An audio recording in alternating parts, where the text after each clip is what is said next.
BeatBuddy users, welcome back to our series on how to create beats for your BeatBuddy.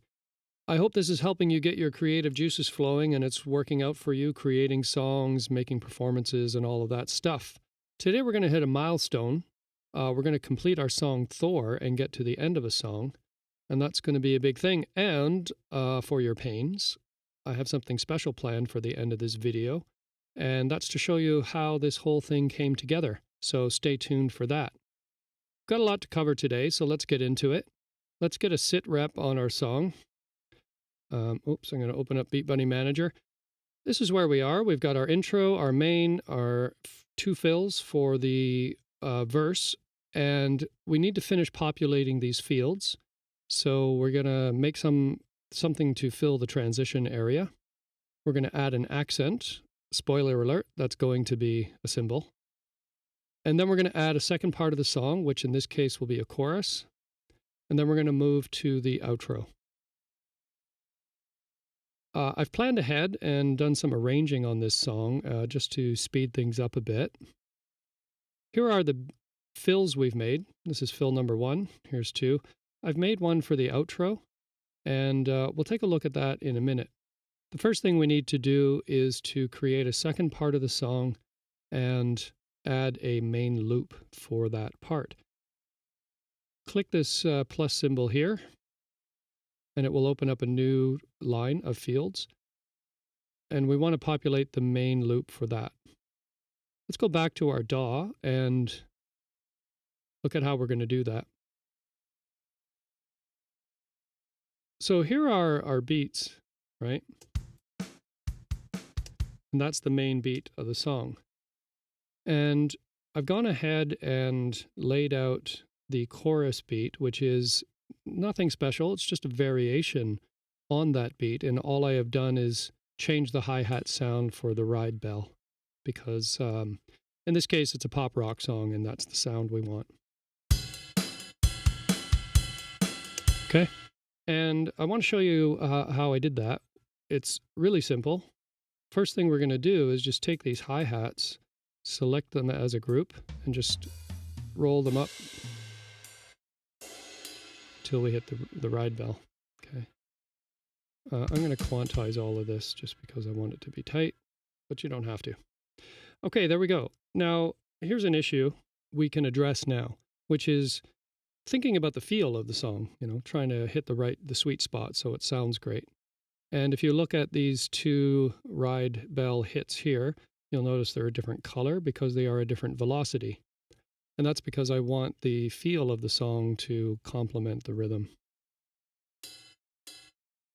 Okay, so this ride is at 84, and this bell hit is at 69. And that's, not a big differential, but it creates a different feel. So it goes ba-da, right?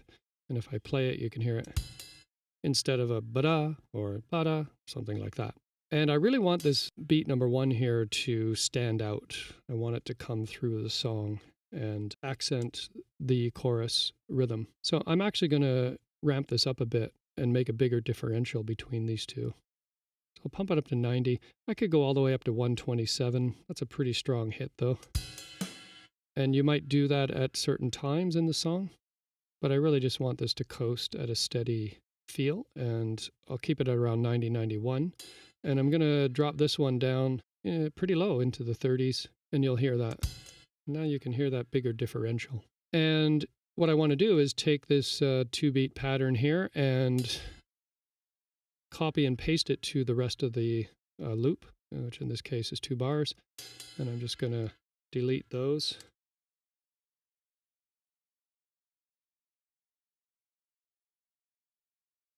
So I'm hitting Control-C to copy and paste them on the beat.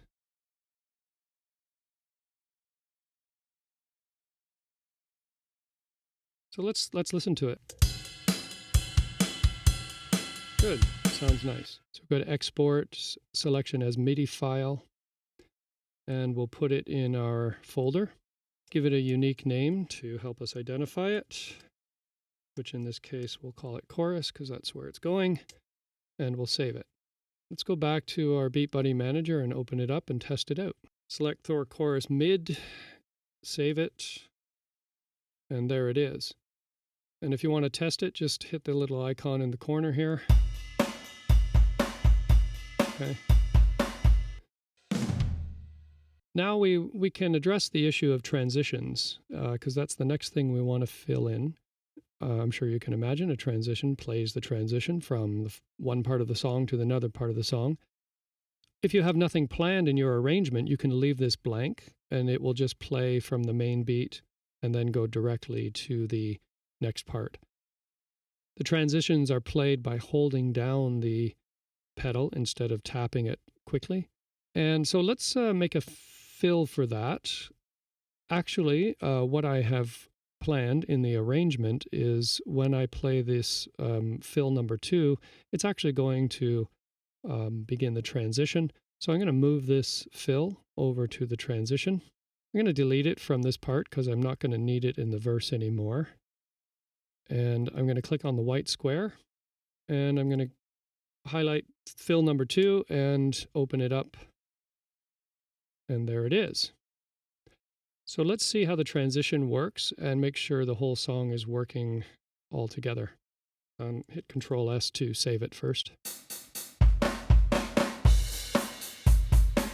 Play transition 1. Now if I hold it down, it'll play the, sorry, that was fill number 1. If I hold it down, it'll play the transition. And you can see it went to the second part of the song. So we'll stop it there. So now we have a sweet transition from transsexual Transylvania. Now we can move on. Let's move on to the accent here. And accents are different to beats because they play wave files, not MIDI files. And a wave file is just any recording that you make. So you could put anything here that you wanted, stubbing your toe, you know, singing in the shower, but mostly it's a cymbal crash. So what we need to do is to find a wave file and put it there. And the BeatBuddy library comes with some wave files built in.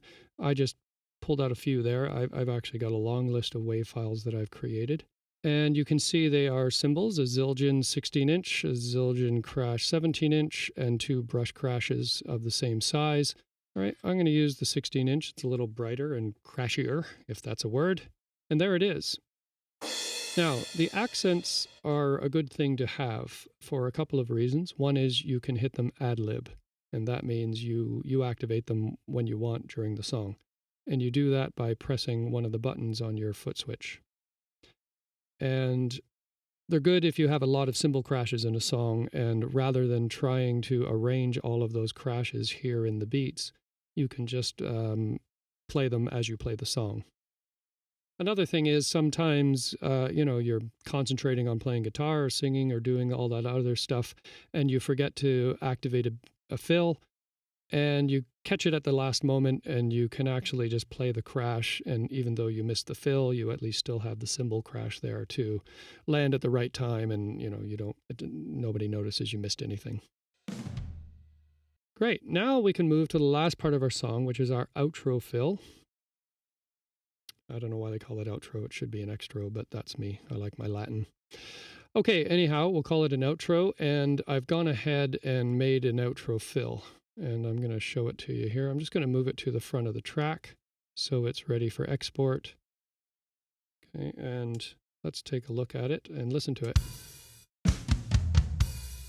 Oh, why is that a hi-hat? Oh, actually, that would be a crash. There we go. Now, this particular fill presents a little issue, and I'm kind of glad it came up because it allows us to talk about planning. Planning is sort of, you know, imagining when you're playing the song how it's going to work out. When are you going to stomp on the pedal? When are you not? What can you automate? And what should you think about doing manually during the playtime? And sometimes it can be a little bit complicated. It just depends how complex your song is. But in this case, the issue is here because I have this hit on the first bar, and then I've got a pause, and then the fill continues. And the issue is if I don't stomp on the pedal at the right time, it may begin in the middle of this bar.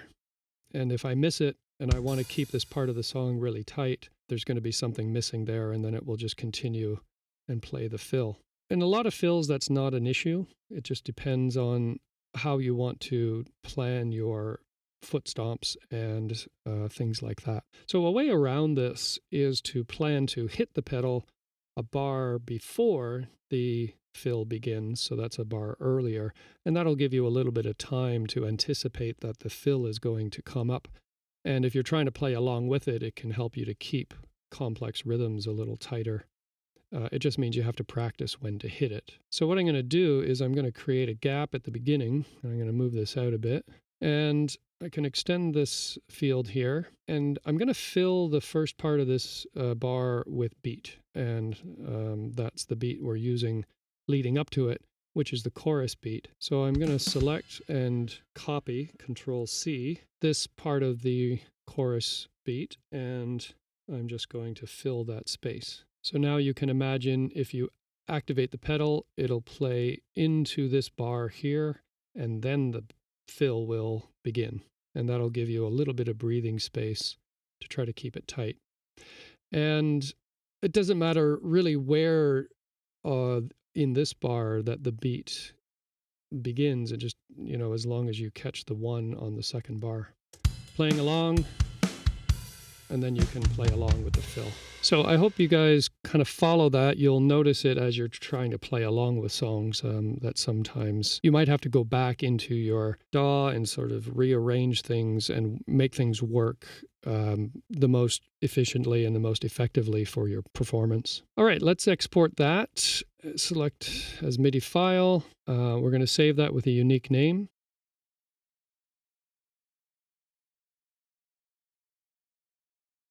And we're going to put it into our song.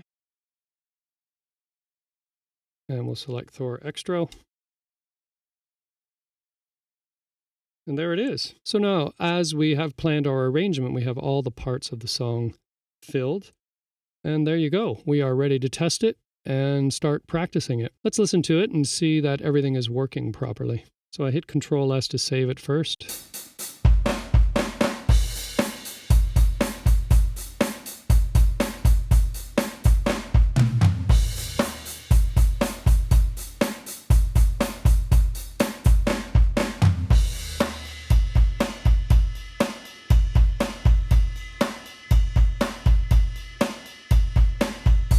Well, there it is. Voila, we have finished our first song. Congratulations. And now you can put that in your Beat Buddy, practice it, and make sure that the performance is working out as you want it. And now it's time for that special thing that I mentioned to you. And may I present for you Thor.